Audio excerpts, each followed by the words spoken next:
तस्य भगवतो अरहतो सम्मा सम्बुद्धस्य धम्मो तिलोकशरणा परमं रसनं धम्ममहागारतनेषु लोके धम्मो हवेति भावदुःखविनाशहेतुः धम्म समाचरत जगरिकानुयुक्ति एतेन सस्सवज्येन होतु ते जयमङ्गलं ते।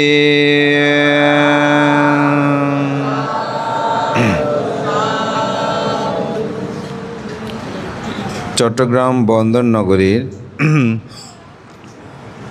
পতেঙ্গা থানার একমাত্র বৌদ্ধদের ধর্মীয় প্রতিষ্ঠান শাক্যমণি বৌদ্ধ বিহার ও ধ্যান কেন্দ্র। এই প্রতিষ্ঠানে ত্রৈমাসিক বর্ষাব্রতের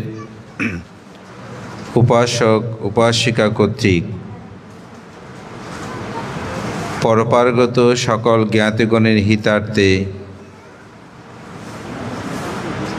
আয়োজিত আজকের এই উপসতিক সঙ্গদান সহ অষ্টপুরস্কার দান অনুষ্ঠানের উপস্থিত মাননীয় ভিক্ষু সংঘ ধর্মপ্রাণপ্রিয় উপাসক উপাসিকাবৃন্দ,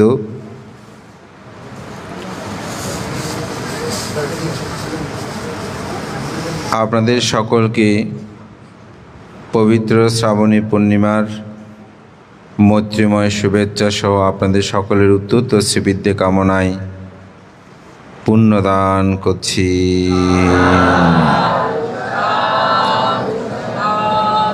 ধর্মপ্রাণ প্রিয় উপাসক উপাসিকাবৃন্দ, এই প্রতিষ্ঠান 2020 সালে মাত্র 1.5 ঘন্টা জায়গা নিয়ে আমাদের কার্যক্রম শুরু হয়। ধাপে ধাপে আমরা আরও 8 ঘন্টা জায়গা ক্রয়ে এখন এই প্রতিষ্ঠানের চলমানতা। এবার 21 সাল থেকে বর্ষাব্রত শুরু হয় ভিক্ষুদের অর্থাৎ বিহার কার্যক্রম। এবার 5মতম আমাদের এই উপসতিক সঙ্গদান। আমাদের এই 5টি বছর অতিবাহিত করার পর্যায়ক্রমে ধর্মীয় অনুষ্ঠানাদি যথাযথভাবে সুসম্পন্নতায় অত্র অঞ্চলে বিশেষ করে ত্রৈমাসিক বর্ষাব্রতে ভিক্ষু সংঘের অধিষ্ঠান, উপাসক উপাসিকাদেরকে ধর্মদান, আমাদের যুব কমিটি কর্তৃক অষ্টবিংশতি বৌদ্ধ পূজা, পাঠ্যান পাঠ, গণপ্রব্রজ্জা, বিবিধময় পুণ্যময় অনুষ্ঠান এখানে সম্পাদিত হচ্ছে।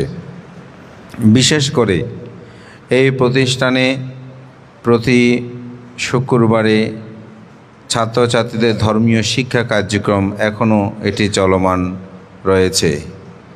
অত্র অঞ্চলে সুদীর্ঘকাল ধরে একটি প্রতিষ্ঠান করার জন্য অনেকেই প্রচেষ্টা চালিয়েছেন। তারই স্রোত ধারাবাহিকতায় 2020 সালে জায়গা ক্রয় এবং 21 সালে বিহার প্রতিষ্ঠার মাধ্যমে আমাদের এই কার্যক্রম চলমান রয়েছে। অত্যন্ত আনন্দের সাথে বলতে হয়, এই প্রতিষ্ঠান এই বিহার প্রতিষ্ঠা লগ্ন থেকে আমাদের শ্রদ্ধাবান দায়ক উপাসক উপাসিকাগণ তারা সকলেই চতুর্পত্যয় প্রদান করে ভিক্ষু সংঘদেরকে রক্ষা করার, ভিক্ষু সংঘদেরকে সেবা যত্ন করার, শাসন সদ্ধর্মের হিতে নিবেদিত কর্ম এখানে সম্পাদিত হয়েছে। তারই ধারাবাহিকতায় আজকে এই যে উপাসক উপাসিকা সঙ্গদান, এই উপাসিকা সঙ্গদানের ক্ষেত্রে আজকে অত্যন্ত আনন্দের সাথে আপনাদেরকে বলতে চাই যে আমাদের বিহারের পাশেই আমরা 5 গন্ডা জায়গা আবার নতুনভাবে অর্থাৎ 5 গন্ডা জায়গা ক্রয় করার জন্য আমরা ইতিমধ্যেই এটা বায়নানামা করা হয়েছে। রেজিস্ট্রি প্রক্রিয়ার জন্য কাজকর্ম চলছে এবং সাথে এটা শ্রদ্ধাদান সংগ্রহের জন্য আমরা কাজ করছি। আপনারা হয়তো অনেকে জানেন এই জায়গা প্রায় কোটি টাকা অঙ্কের এই বিশাল জায়গা, এটা ক্রয় করা অত্যন্ত দুঃসাধ্য ব্যাপার, কিন্তু আমাদের শ্রদ্ধাবান উপাসক বা সকলের সার্বিক সহযোগিতায় দেশি বিদেশি সকল শ্রদ্ধাবানের শ্রদ্ধাদানে এটি ক্রয়ের জন্য আমরা পদক্ষেপ নিয়েছি, এখনও তা চলমান রয়েছে। বিবিধ কারণে আমরা সোশ্যাল মিডিয়ায় বিভিন্নভাবে এটা প্রচার করার ক্ষেত্রে আমাদের একটু চিন্তা রয়েছে, কারণ আপনারা জানেন এখানে কোনো বৌদ্ধ পল্লী কিন্তু নেই, তবে এখানে বৌদ্ধদের বসবাস রয়েছে। এখানে প্রায় জায়গা ক্রয় করেছে এমন উপাসক পরিদায়ীদের সংখ্যা প্রায় 60 থেকে 70 পরিবারের অধিক হবে এবং অবস্থানগত যারা আছেন ভাড়া নিয়ে আছেন সেই পরিবার সহ মিলে এই পতেঙ্গা অঞ্চলে কমপক্ষে 150-200 পরিবার হবে, আর জনসাধারণ হিসাব করলে সংখ্যাটা আরও অনেক বেশি হবে। তা আমি এই জন্যই বলছি, যেহেতু আমাদের জীবন প্রণালী এখন কর্মময় জীবনের কারণে শহরে অবস্থান করছে, তাই এই অত্র অঞ্চলের অনেক দায়ী দেখাতের মধ্যে দীর্ঘদিনের একটি স্বপ্ন ছিল যে এখানে একটি বিহার প্রতিষ্ঠা হোক। কারণ সবসময় প্রতি অষ্টমী অমাবস্যা বা পূর্ণিমায় ধর্মীয় কার্যে নিজ গ্রামের বাড়িতে যাওয়াটা অনেকটা কঠিন সাধ্য। তো একটি প্রতিষ্ঠান যদি গড়ে ওঠে, সেখানে ধর্মচর্চা এবং আমাদের আগামী প্রজন্মের সন্তানদের ধর্মীয় শিক্ষা, বিভিন্ন আচার অনুষ্ঠানের জন্য একটি ঠিকানা দেওয়া আসলে আমি মনে করি আমাদের প্রজন্মদের, আমাদের যারা বয়োবৃদ্ধ বা সমাজ গগনে যারা নেতৃত্ব, তাদের এটা একটা করণীয় কর্তব্য ছিল। তাই সেটা তারা পিছিয়ে যায়নি, সেটা প্রচেষ্টা করার জন্য তারা সংগ্রাম চালিয়েছেন, কষ্ট করেছেন এবং তারই পরিস্থিতিতে বলা যায় পরবর্তীতে হয়তো আমরা কয়েকজনে মিলে আপনাদের সকলের সহযোগিতায় আজকের এই প্রতিষ্ঠান। তো আমি আস্তে আস্তে ভাবছিলাম যে এই প্রতিষ্ঠান যখন আমরা শুরু করছি একরকম, আজকে যখন এই 5 বছর পর আমরা একটা অবস্থানে এসে দাঁড়িয়েছি, এখন অনেক উপাসক উপাসিকা, এখন অনেক দায়িকা, অনেকেই বিহার সবাই চিনেন। তবে আমাদের যে একটা দীর্ঘ লক্ষ্য ছিল যে এই ভূমিটা ক্রয় করার সময় আমরা ভেবেছিলাম আশেপাশে যদি যেহেতু জায়গা আছে আমরা এটা বৃদ্ধি করার একটা সুযোগ রয়েছে। তো সেই চিন্তা চেতনায় আমরা দীর্ঘ সময় অপেক্ষা করেছি। বিহারের সাধারণত প্রথম শুরুর দিকে চেমি পাকা এরকম যেটা শুরু করেছি, এটাতেই দেখেছি কোনো বৃত্তি দিয়ে আমরা শুরু করে নেই।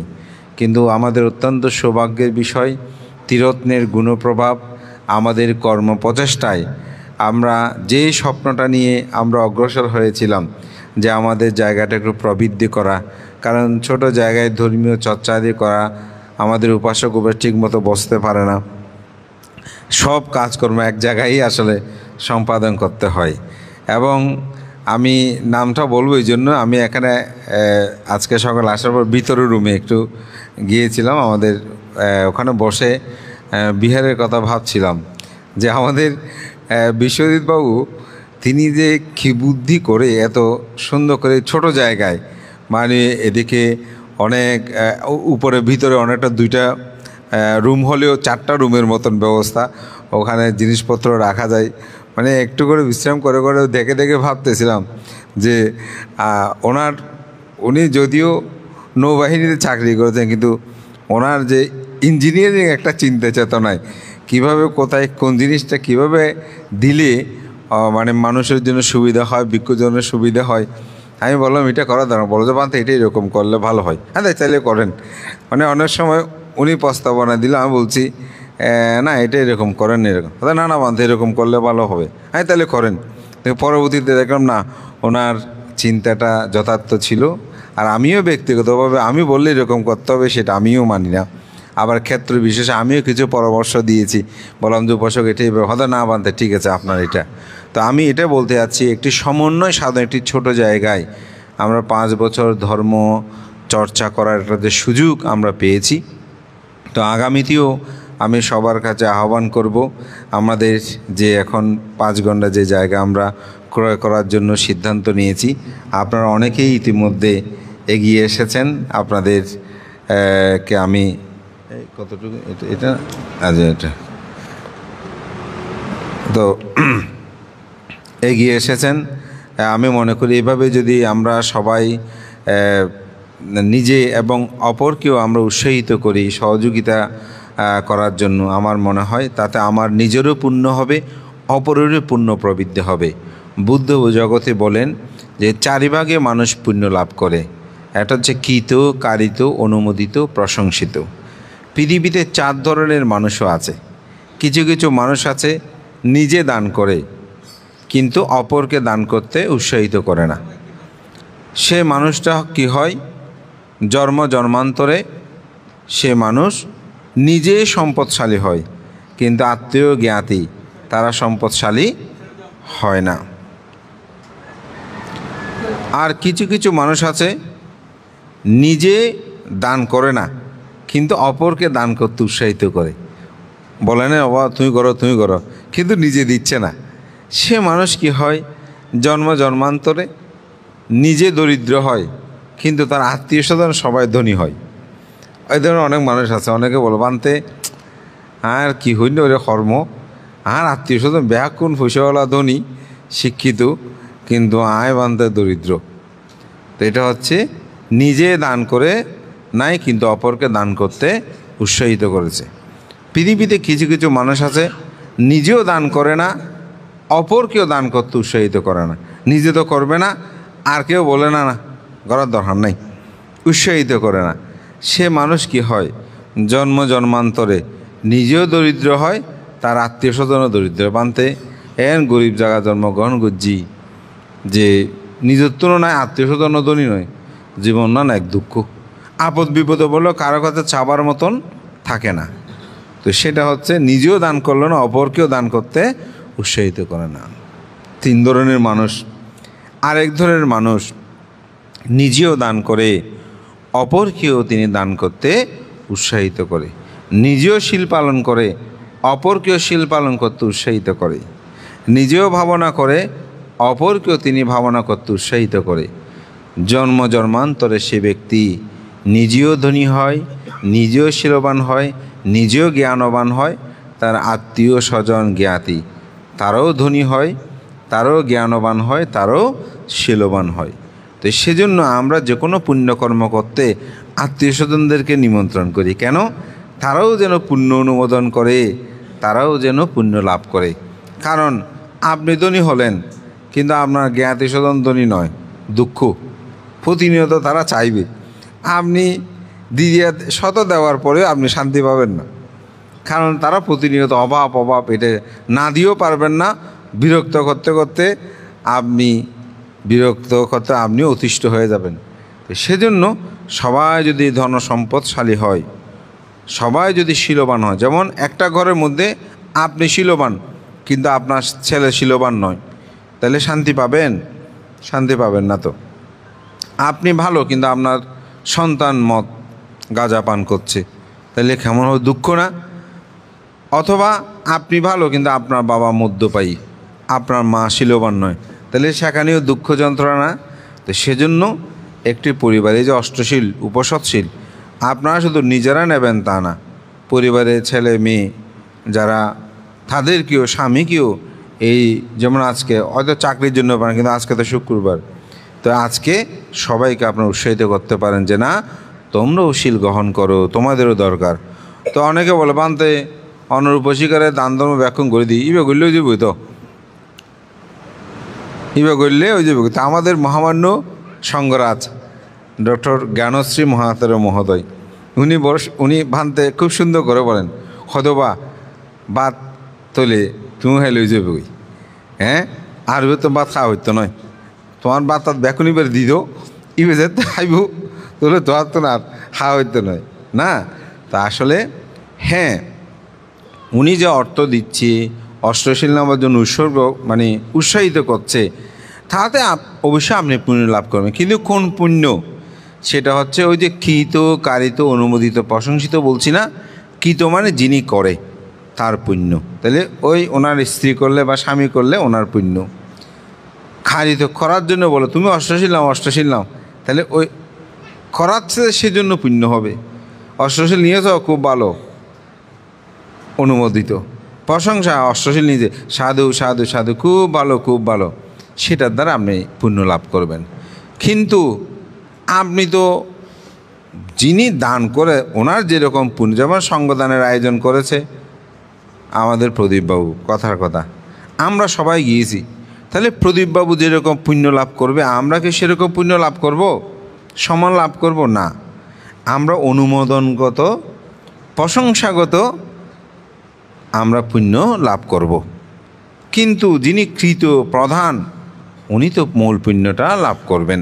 আমরা পুণ্য লাভ করব যে অনুমোদন প্রশংসিত পুণ্য, কিন্তু মূল যিনি কৃত কর্ম করেন, এই জন্য পরিবারের মধ্যে সবাইকে আপনি শীল গ্রহণের জন্য উৎসাহিত করবেন, শীলবান হওয়ার জন্য উৎসাহিত করবেন। অনেকেই প্রার্থনা করে, বানতে আমাদের স্বামী স্ত্রী আমরা দুজনে অষ্টশীল নিয়েছি, আমাদের সংসার বন্ধনে আবদ্ধ হওয়ার পর থেকে আমরা দুজনেই পঞ্চশীল পালন করি। বানতে আমরা প্রার্থনা করি জন্ম জন্মান্তর যেন আমাদের একসাথে দেখা হয়। কেন? দুজনে ছিল। আর অনেকে বলে বানতে এরম উপসিকা রঙ্গে যেন অনরেন্দিক উপসঙ্গ আনন্দ যেন দেখা সাক্ষাৎ নয়, এবার শিল ফালানো কিছু সাজ করছি লইনি তাকে দে বান্ধব পয়সা লইলি এনা কেমন যাইতে হলেও ন যায়, ইয়া অনরা দান করি দিই, ইয়ে এর উপসিকা ন জানে মান ইভিন দান করলে ঘরের মধ্যে উৎপাত করে এটা বান্ধে বিভিন্ন ধরনের হতে দান করে দিয়ে বাঁধা করে নিতে পারে, ইবে হতে আরকান হই এটা হতে ঘরের সমস্যা সৃষ্টি করে। তাইলে হতে এদিকে মানে এই স্ত্রীর সাথে যেন বান তার জন্ম জন্মান্তরে দেখা নয়। আবার অনেকে হয় বানতে অনুপাসক খুব মানুষের সুবিধার নয়, বানতে এই যদি ধর্ম করতাম হইবি না আশা বাসা নাই, ওরা জানি গম মারের গই গুজব করে গই দান করলেও সহ্য করতে পারে, হ্যাঁ নিজেও নগরে আনারও করতে উৎসাহিত নগরে। এদিকে বান্তা স্বামী আয় জন্ম জন্মান্তরে নসায়। দেখেন কেন? কারণ তার সাথে চলাটা জীবনে অনেক কঠিন। এই জন্য শীলবান গুণবান সংসার ধর্মে স্বামী স্ত্রী একসাথে লাভ করা এটাও কিন্তু অনেক পুণ্য লাগে। পুণ্য না থাকলে ভালো মানুষের সংস্রব আপনি পাবেন না।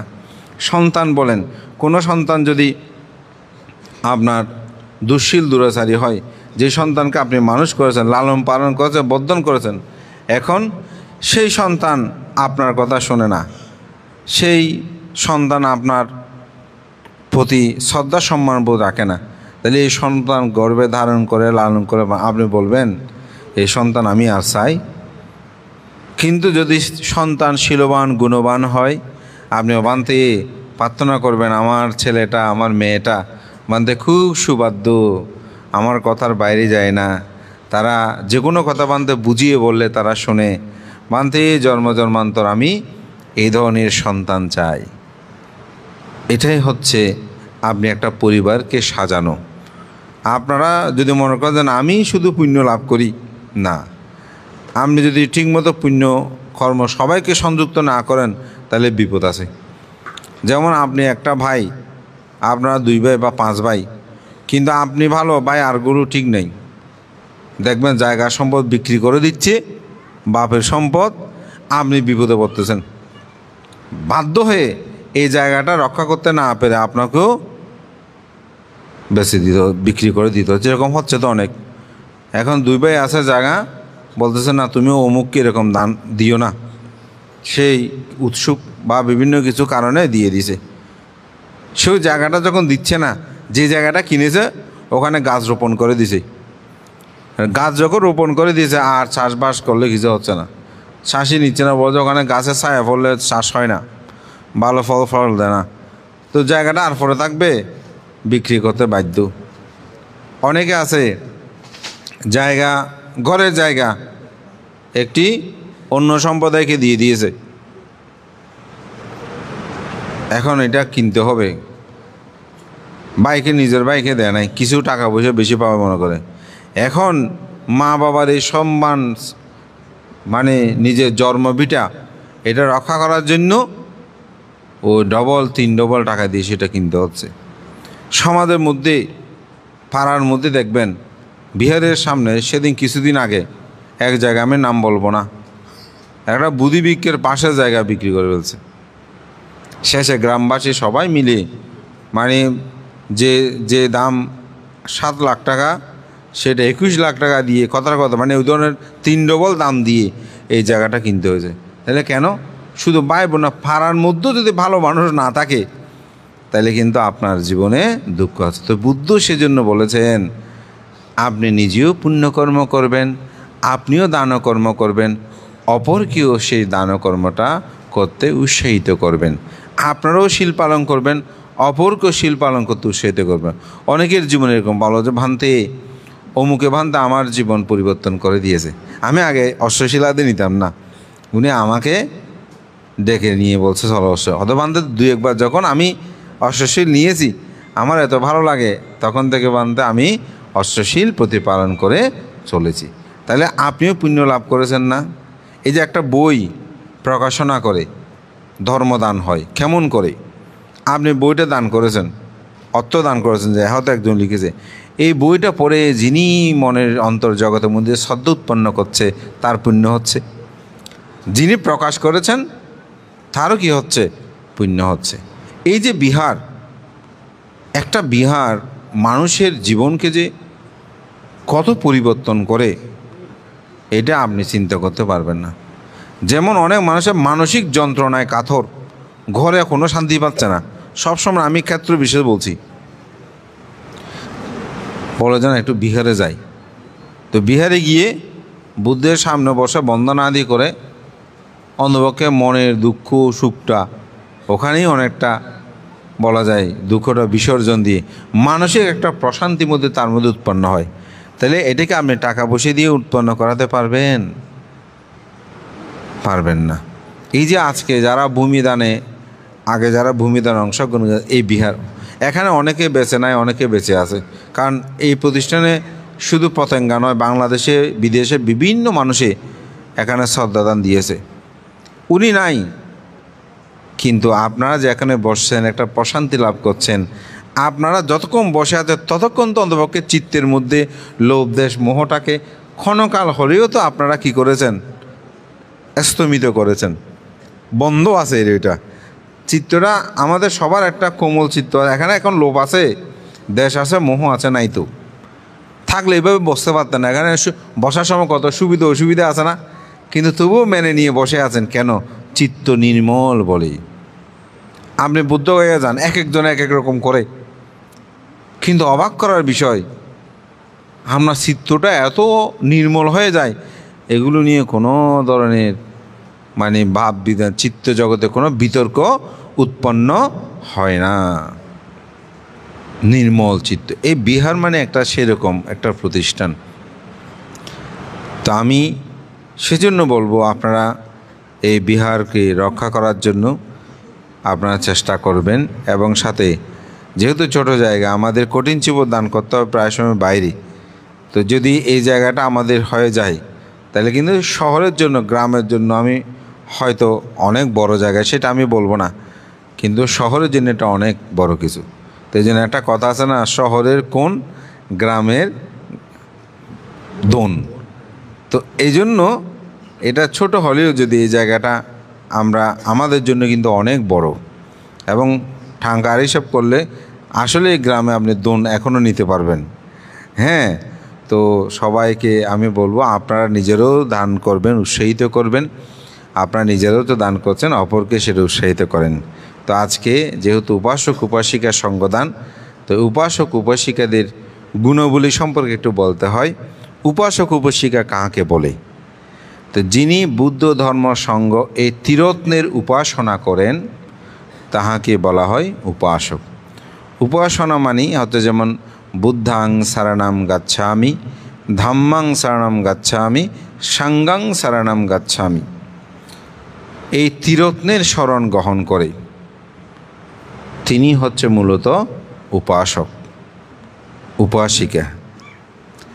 আবার এই উপাসক উপাসিকার 10টি গুণ আছে। 10টা গুণের সমন্বয়ে উপাসক উপাসিকা হয়। বান্তেদেরও কিছু গুণ আছে না? গুণগুলো যদি না থাকে তাহলে ওনাকে বান্তে বলা যায় না। কিছু গুণ বান্তেদের অবশ্যই কী হবে? থাকতে হবে। প্রথম 2টা বাহ্যিক গুণ, মস্তক মুন্ড হতে হবে, অর্থাৎ আমাদের মাথা নেড়া থাকতে হবে। এটা হচ্ছে তার প্রথম একটা গুণ। দ্বিতীয় গুণ হচ্ছে কি? তাকে গেরুয়া বস্ত্র ধারণ করতে হবে, অর্থাৎ গৃহীদের মতন কোনো বস্ত্র আপনি পরিধান করতে পারবেন না। তাকে 4 পারাজিকে মুক্ত হতে হবে, তাকে 13টা সাংঘাদিসের মুক্ত হতে হবে। এগুলো একেবারে মূলশীল। আর কিছু কিছু ক্ষুদ্র অনুক্ষুদ্রশীল আছে যেগুলো হয়তো ব্যতিক্রম হলো উনি ভিক্ষুত্ব চলে যাবে তা নয়, সেগুলো পরিশুদ্ধ করা যায়। কিন্তু 4টি যে স্তম্ভ এগুলো ঠিক রাখতে হয়, তখন আপনি তাকে ভিক্ষু বলবেন। আর নয়তো মাথা ন্যাড়া করলে, চিওর পরিধান করলেও তিনি কিন্তু ভিক্ষু হয় না। তো দায়ক দায়িকাদেরও, উপাসক উপাসিকাদেরও এরকম গুণ আছে, 10টা গুণ আছে। 10টা গুণ কি? যিনি উপাসক তিনি ভিক্ষু সঙ্গের সুখে সুখী হবেন, দুঃখে দুঃখী হবেন, অর্থাৎ সঙ্গের সুখে সুখী হবেন, সঙ্গের দুঃখে দুঃখী হবেন। তো সেটা তো ব্যাখ্যা করতে হয় না, অর্থাৎ আপনারা যে ওনাদেরকে ফাং করেছেন না এখানে যারা ভিক্ষু সঙ্গ, তাহলে ওনাদের কোনটা প্রয়োজন কোনটা প্রয়োজন নয়, সুখে সুখী হচ্ছেন দুঃখে দুঃখী হচ্ছেন না, এটাকে বলা হয় সুখে সুখী হওয়া, দুঃখে দুঃখী হওয়া। দ্বিতীয় হচ্ছে ধর্মকে অধিপতি রূপে জানবেন, অর্থাৎ ধর্মই আমার জীবনের সব। সংস্কৃতে একটা কথা আছে, মাতা জানিবে বন্ধু আপন ভুবনে, বিদ্যা জানিবে বন্ধু বিদেশ গমনে, ওষুধ জানিবে বন্ধু রোগ নিবারণে, ধর্ম জানিবে বন্ধু জীবন মরণে। মাথা জানিবে বন্ধু আপন ভুবনে, আপন মায়ের মতন আর কেউ নাই। বিদ্যা জানিবে বন্ধু বিদেশে গমন, আপনি যখন বিদেশে যাবেন সেখানে বিদ্যা লাগবে, জ্ঞান লাগবে, বুদ্ধি লাগবে, হাতের কাজকর্ম বিভিন্ন এগুলো না থাকলে আপনার জীবন ওখানে অন্ধকার। বিদেশে কারণ আপনার কেউ তো চিনে না, আপনার বিদ্যা দিয়ে সেখানে থাকতে হবে। ওষুধ জানিবে বন্ধু রোগ নিবারণে, আপনি যত দামি ওষুধ সেবন করেন যদি রোগ নিবারিত না, সে ওষুধের কোনো মূল্য নাই। কিন্তু আপনি যদি একদম খুব কম মূল্যেরও একটা ওষুধ খেয়ে যদি আপনি ভালো হন, তাহলে সে ওষুধের আপনি প্রশংসা করবেন রোগ নিবারিত হলে। তো সেই ওষুধ জানিবে বন্ধু রোগ নিবারণে, ধর্ম জানিবে বন্ধু জীবনে মরণে। এই জীবনে মরণে প্রত্যেকটি ক্ষেত্রে ধর্মই আমাদের অধিপতি। এজন্যই ধর্ম মানে চতুরার্য সত্য আর্য অষ্টাঙ্গিক মার্গ। এই ধর্মকে জীবনের প্রতিটি ক্ষেত্রে আমরা যেন অধিপতি রূপে জানি। তৃতীয়ত সর্বদা যথাশক্তি দানেরত থাকবে, অর্থাৎ আপনার যতটুকু সামর্থ্য আছে সে অনুসারে আপনি দান করবেন। দান মানে শুধু ভিক্ষু সঙ্গকে আমি সেটা বলবো না, আপনার আত্মীয় জ্ঞাতি স্বজন তাদেরকেও দান করবেন। আপদ বিপদে কোনো মানুষ অসুস্থ রুগী তাকেও আপনারা দান করবেন। তো সেটাও কিন্তু দান। আমরা অনেক মানুষ শুধু সঙ্গদানেই দান, আসলে তা নয়, এগুলোও কিন্তু দান। এরকম যথাসাধ্য অনুসারে দানে কর্মে নিজেকে রত রাখবেন। 4, বুদ্ধের শাসনের পরিহালিমূলক কোনো কিছু দেখলে তার প্রতিকারের জন্য ব্যবস্থা করা। আপনারা শুধু মানতে বলে আমাদের সবসময় আপনারা খারাপ দেখলেও চুপ করে থাকবেন সেটা কিন্তু নয়। আমরাও ভিক্ষু সংঘ যদি খারাপ কিছু করে তাহলে কিন্তু ভিক্ষু সংঘকে বলতে হবে, হোক ভান্তার হইতাম নয় কিছু ইভেন হয়। যদি ভান্তারাও যদি ব্যতিক্রম করে আপনাকে বলতে হবে। তো কোথায় বলবেন? ফেসবুকে না, বলবেন যে আপনি বান্তের ওখানে এসে হাত জোর করে বন্দনা করে বান্তে, যেমন আপনার পিতা ভুল করলে বেদ দিয়ে মেরে শিখাতে পারবেন। বাবা ভুল করলে বাবা এটা তোমার ভুল হচ্ছে মনে হয়, বিনীত করে বলে না। যেহেতু ভিক্ষু ওনারা গুরু, ওনাদেরও যদি ভুল হয় বান্তে আপনার এই জিনিসটা বোধহয় ভালো লাগছে না আমার, বান্তে এটা একটু পরিবর্তন করা দরকার। আপনারা অবশ্যই কী করতে পারবেন? বলতে পারবেন। যদি উনি না শোনে ওনার যে গুরু আছে তাকে বলতে হবে। গুরুও যদি না শোনে তাহলে সঙ্গ আছে, সঙ্গকে বলতে হবে। তবে আমরা আন্তর্জাতিকতা একটা বলে দিলে হবে না, অবশ্যই স্যার প্রমাণ সাক্ষী সব কিছু আপনার যথাযথভাবে হতে হবে। উড়ো কথা একটা বলে দিলাম তাইলে হবে না, আপনাকে অবশ্যই এর জন্য বলতে শাসনের পরিহালিমূলক কিছু দেখলে তার প্রতিকার আপনাকে করতে হবে। সম্যক দৃষ্টি সম্পূর্ণ হয়ে মিথ্যা দৃষ্টি পরিহার করতে হবে। এটা উপাসক বসে গুণ বলছি। সম্যক দৃষ্টি কর্মফলকে বিশ্বাস, নির্বাণ বিশ্বাস, জন্মান্তর বিশ্বাস এগুলো করতে হবে। মিথ্যা দৃষ্টিটাকে আপনার পরিহার করতে হবে। ব্যাখ্যা দিলে অনেক সময়ের দরকার, যেটা এগাটা আমাদের শেষ করতে হবে। তারপর হচ্ছে জীবনান্তীয় নিজের ধর্ম পরিত্যাগ না করে, নিজের ধর্ম আমরা যেন পরিত্যাগ না করি, অন্য ধর্ম যেন গ্রহণ না করে, এরকমভাবে দৃঢ়। তিনিই কিন্তু কি উপাসক। এগুলো কিন্তু ব্যাখ্যা দিতে বলে অনেক সময় আমরা তাড়াতাড়ি এসেছি, আপনারা সবাই তাড়াতাড়ি এসে খুব আসলে উপাসকের যে গুণাবলী এগুলো একটা সুন্দর ব্যাখ্যা আরও দিতে পারতাম, কিন্তু সময় তো নাই। যেমন আপনারা অনেক সময় অন্য ধর্মের যেখানে জবাই হয় সে জায়গায় অনেকে দান করেন, তাতে কিন্তু নিজের স্মরণটা ভঙ্গ হয়ে যায়। যেখানে প্রাণী হত্যা হবে ওখানে কোনো সময় দান করবেন না, সেটা যেই ধর্মের হোক। যদি এমনি সাহায্যের জন্য হয় মুখে তা দান করেন, সমস্যা নেই, কিন্তু প্রাণী হত্যা মিথ্যা দৃষ্টি যেখানে থাকবে ওখানে যেন দান না করে।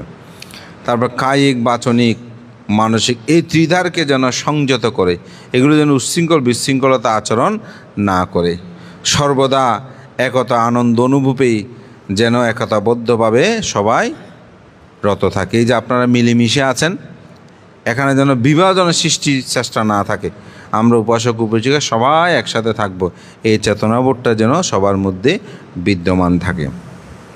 ঈর্ষাহীন, মলমৎসর্যমল, কৃপণতা, হিংসা এগুলো যেন প্রবঞ্চক বা প্রতারণা থেকে মুক্ত থাকে। এটা হচ্ছে উপাসকের গুণ। সর্বশেষ উপাসক সর্বদা, যেটা দিয়ে বলেছিলাম, বুদ্ধ ধর্ম সঙ্গের শরণাগত থাকবেন।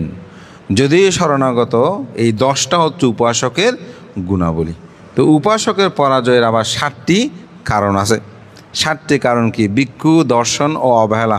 ভিক্ষুদের যারা তুচ্ছ তাচ্ছল্য করে, হ্যাঁ একটা মানতে আপনার পছন্দ না বলেন, কিন্তু আপনি যদি বলেন আজকাল ভিক্ষু সঙ্গ ঠিক নেই, তাহলে আপনার পরাজয়। কারণ আপনি পতঙ্গাবাজে সবাই খারাপ এটা বলতে পারবেন না। আপনি একজন যে খারাপ, দুজন খারাপ, তাদের নাম বলে আপনি খারাপ বলেন, কোনো সমস্যা নাই, কিন্তু আপনি সমষ্টিগতভাবে কাউকে আপনি খারাপ সে কথা বলতে পারবেন না। ধর্মশ্রবণে অবহেলা, হ্যাঁ কী ধর্ম আর বলবে, এরকম বলে তার উপাসকের উপাসকত্ব চলে যায়। উপাসককে কমপক্ষে পঞ্চশীল প্রতিপালন করতে হবে। পঞ্চশীল যদি ভঙ্গ হয় তাহলে উপাসকত্ব চলে যায়। বৃদ্ধ, মধ্যবয়স্ক, তরুণ ভিক্ষু বলে যেন আমরা কাউকে অবহেলা না করি, শ্রদ্ধাহীনতা যেন না দেখাই। হ্যাঁ তরুণ ভিক্ষু মানতিবা তাই বনবা। আমি বলি মহামান্য সঙ্গরাজ এস ধর্মপাল মহস্তবীর, আমি নাম বলবো না, একটা জায়গায় ওনার সঙ্গনায়ক হওয়ার পরে ওনাকে সংবর্ধনা দিচ্ছি, এই সভাতে আমিও ছিলাম। তো উনি স্পিকার হাতে নেওয়ার পর বলতেছে, আজকে এই প্রতিষ্ঠান, এই গ্রামবাসী, এই এলাকার মানুষ আমাকে সংবর্ধনা দিয়েছে, কিন্তু আমি যখন চট্টগ্রাম বিশ্ববিদ্যালয়ে লেখাপড়া করতাম আমি এখানে থাকার জন্য চেয়েছিলাম, কিন্তু এখানে মানুষ আমাকে রাখে নাই।